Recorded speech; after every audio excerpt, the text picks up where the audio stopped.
हे कृष्ण, हे कन्हैया, हे गोविंद, हमने आपकी कथा सुनी है। कैसी कथा? तव कथामृतम, अमृत की कथा हमने सुनी, अमृत।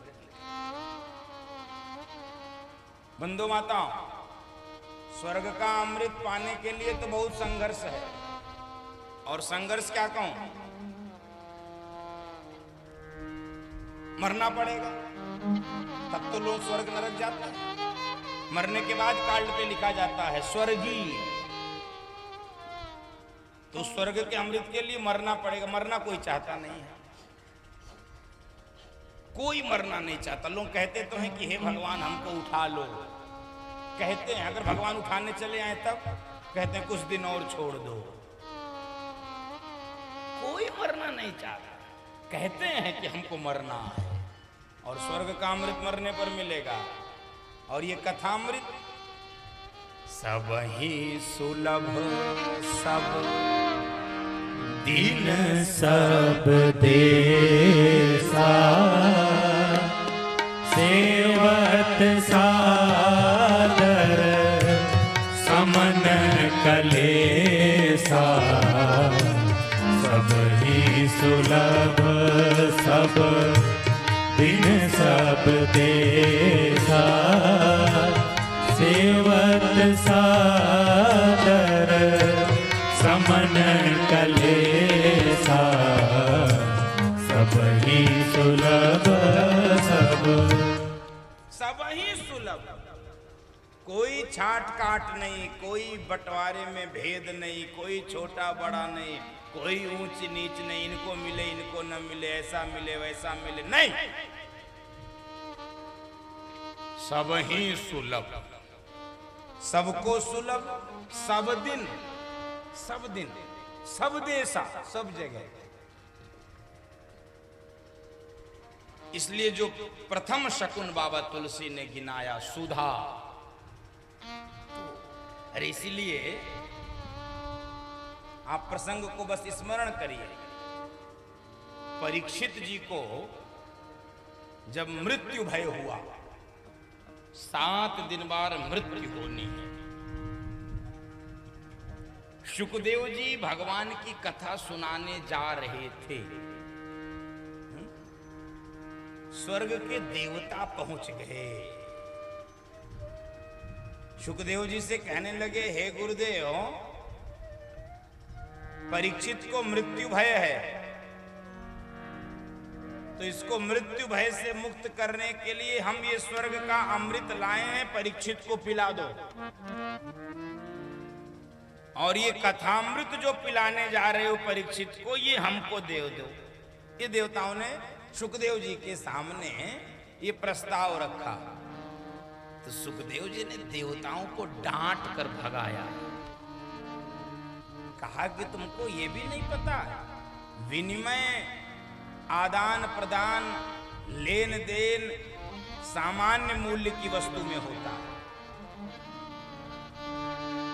तुम स्वर्ग के अमृत से इस कथा अमृत की तुलना करना चाहते हो?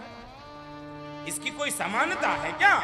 तुम्हारा ये स्वर्ग का अमृत 2 कौड़ी के कांच के टुकड़े के समान है। और ये मेरी भगवान की कथा, ये हरि कथा बहुमूल्य हीरे जवाहरात के समान है। इसलिए तुम अपना स्वर्ग का अमृत लेकर भाग जाओ, भागो। क्व सुधा क्व कथा लोके, क्व काचः क्व मणिर्महान्। कोई तुलना है? कोई तुलना है? ले जाओ, देवताओं को डांट भगा। ये राम कथा, हरि कथा रूपी अमृत, सुधा। दूसरा साधु, साधु। दूसरा शकुन साधु। ये कथा साधु बनाती है, साधु का दर्शन कराती है, साधु की रक्षा कराती है।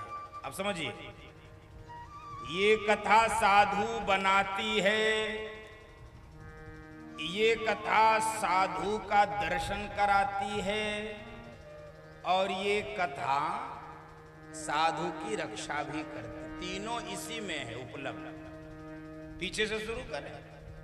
साधु की रक्षा, साधु की रक्षा कौन करता है?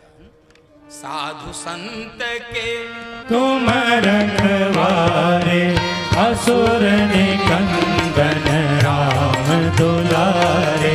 साधु संत के तुम रखवारे, असुर निकंदन राम दुलारे।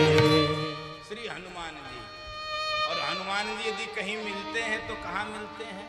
यत्र यत्र रघुनाथ कीर्तनम तत्र तत्र कृतमस्तकांजलि।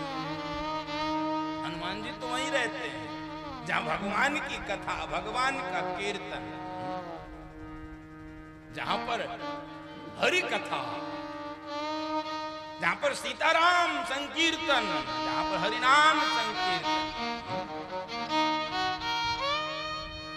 जहां पर भगवान राम की कथा, राम का नाम,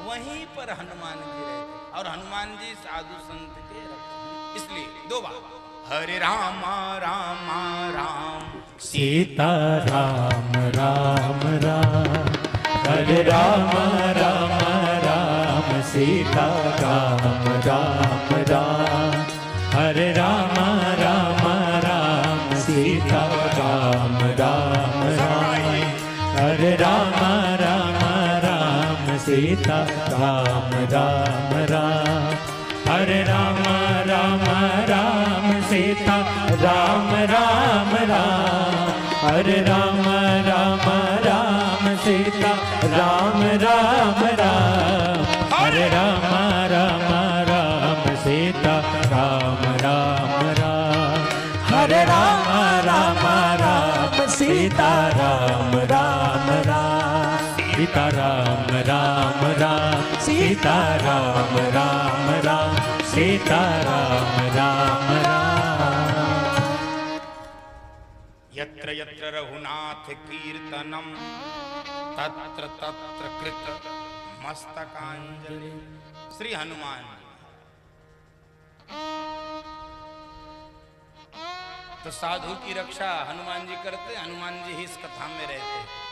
साधु बनाती भी है ये कथा, साधु बनाती भी है। साधु बनाती कैसे है? पूरे देश में कथा गाने जाता हूं, बहुत सारे लोग प्रश्न पूछते। कई बार तो बड़े पढ़े लिखे, बड़े विद्वान, बड़े धनवान लोग कहते हैं, महाराज जी इतने सालों से लोग कथा सुन रहे हैं, आप सुना रहे हैं, कुछ बदला, कुछ परिवर्तन हुआ? क्या हो गया? समाज वैसे ही अपने ढर्रे पर चल रहा है, व्यक्ति अपने ही हिसाब से मनमुखी होता चला जा रहा है। बदला क्या? कथा सुनाते क्यों? कथा सुनने से हो क्या रहा है? परिवर्तन क्या हो रहा है? तो मैं कहता हूं भैया, मैं बहुत बड़ी बात तो नहीं आपसे कह सकता हूं, मैं कोई समाज सुधारक भी नहीं हूं, कोई बहुत बड़ा वक्ता नहीं हूं, विद्वान नहीं हूं, लेकिन आप ये पूछते हैं ना कि कथा सुनने से होता क्या है? इतनी कथाएं होती हैं, 365 दिन साल की कथाएं होती हैं, कोई गिन नहीं सकता। देश के कोने कोने, दुनिया के में भी कथाएं ये होती हैं। हो क्या रहा? तो मैं जो पत्रकारों को उत्तर देता हूं अथवा समाज के लोगों को, मैं आपको भी बता रहा हूं। और इस प्रसंग से जुड़ी हुई बात है, ये कथा साधु बनाती है। मैं कहता हूं देखो, मैं पूरे जीवन का तो ठेका नहीं लिया हूं, 24 घंटे का भी ठेका नहीं लिया हूं, लेकिन मैं बहुत विश्वास से बोल सकता हूं, व्यास पीठ पर बैठकर उसकी गुरुता और गंभीरता को आश्रय बनाकर बोल सकता हूं। गुरुदेव की कृपा के आधार पर बोल सकता हूं, भगवत कृपा के आधार पर बोल सकता हूं कि 9 दिन 3-3 घंटे, कुल 27 घंटे ये जो व्यक्ति कथा मंडप में बैठता है, कथा सुनता है, कथा गाता है, कीर्तन गाता है, भजन गाता है, पूरे जीवन की तो मैं गारंटी नहीं ले सकता हूं, लेकिन मुझको ये विश्वास है इन 27 घंटों में उसके मन में कोई न पाप आता है, न कोई दुर्विचार आता है, न कोई कुविचार आता है। वो इन 27 घंटे अपने जीवन के सबसे सुखी, सबसे सात्विक बिताता है। और उसका मन जब यहाँ से उठता है इतना प्रफुल्लित, इतना खिला खिला रहता है, क्योंक3 वो साधु बन जाता है। ये कथा साधु बनाती है, ये कथा साधु बना देती है। अरे रावण का भाई है विभीषण, रावण का भाई है विभीषण।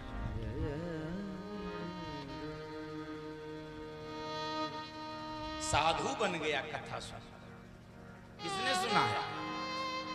तब हनुमंत कही सब राम कथा निज नाम। और विभीषण इस कथा को सुन के साधु बना कि नहीं, सज्जन बना कि नहीं? हनुमान जी जब खोज रहे थे लंका निश्चर नहीं करने वासा, यहाँ कोई साधु मिलेगा क्या? हा हा हा, राम राम ते सुमिरन की